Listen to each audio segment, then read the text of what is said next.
2000 సంవత్సరంలో విద్యుత్ ధరల పెరుగుదలకు వ్యతిరేకంగా జరిగిన ప్రజా పోరాటంలో పోలీస్ తూటాలకు బలైన రామకృష్ణ, విష్ణువర్ధన్ రెడ్డి, బాలస్వామిలకు కాకినాడ సిఐటియు ఆధ్వర్యంలో ఘన నివాళి అర్పించారు. ఈ సందర్భంగా విద్యుత్ సంస్కరణలో భాగంగా స్మార్ట్ మీటర్లను బిగింపు వ్యతిరేకించాలని ప్రజలకు పిలుపునిచ్చారు. ఈ సందర్భంగా నాయకులు మాట్లాడుతూ విద్యుత్ ఉద్యమం ఫలితంగా 15 ఏళ్ల పాటు ఏ ప్రభుత్వం రాష్ట్రంలో అధికారంలోకి వచ్చినా విద్యుత్ ధరలు పెంచేందుకు సాహసించలేదని తెలిపారు. ఈ విద్యుత్ పోరాటం సందర్భంగా అప్పటి తెలుగుదేశం ప్రభుత్వం ఆదేశాల మేరకు పోలీసులు జరిపిన కాల్పుల్లో 2 సిఐటియు కార్యకర్తలు అమరులు అయ్యారని గుర్తు చేశారు. జగన్మోహన్ రెడ్డి అధికారంలో ఉన్నప్పుడు విద్యుత్ ధరల పెరుగుదలను వ్యతిరేకించిన ప్రతిపక్ష తెలుగుదేశం నాయకులు నేడు అధికారంలోకి వచ్చి 2 నెలలు గడవక ముందే యూటర్న్ తీసుకుని ప్రజలపై విద్యుత్ భారాలు మోపేందుకు సిద్ధపడ్డారని విమర్శించారు. తక్షణమే స్మార్ట్ మీటర్ల బిగింపు మానుకోవాలని తెలుగుదేశం పార్టీ ప్రతిపక్షంలో ఉన్నప్పుడు ప్రజలకు ఇచ్చిన పిలుపుకి కట్టుబడి ఉండాలని డిమాండ్ చేశారు.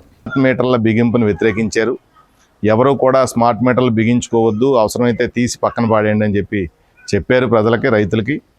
అలాగే తెలుగుదేశం నాయకుడు ఒక ఆయన వెళ్ళి స్మార్ట్ మీటర్ల బిగింపుకు వ్యతిరేకంగా కోర్టులో కేసు కూడా వేసినటువంటి పరిస్థితి ఉంది. అధికారంలోకి వచ్చి ఇవాళ 2 నెలలు అవుతుంది తెలుగుదేశం ప్రభుత్వం.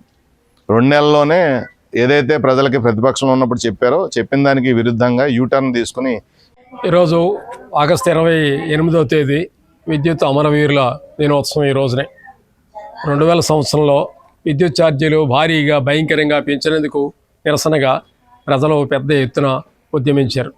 ప్రత్యేకించి వామపక్షాలు ఆ ఉద్యమానికి నాయకత్వం వహించినాయి. ఆ రోజు ముఖ్యమంత్రిగా ఉన్న చంద్రబాబు నాయుడు గారు ఒక రకంగా చెప్పాలంటే ప్రజల మీద ఉక్కుపాదం మోపారు. అంతిమంగానంటే ప్రజలు హైదరాబాద్లో ఒక నిరసన ప్రదర్శన చేస్తూ ఉంటే కాల్పులు జరిపారు, 3 చనిపోయారు. ఆ రోజు ముఖ్యమంత్రిగా ఉన్న చంద్రబాబు నాయుడు గారే ఈరోజు ముఖ్యమంత్రిగా ఉన్నారు. ఆ రోజు కరెంటు ఛార్జీలు పెంచినందుకే ఆ ఉద్యమం సాగింది.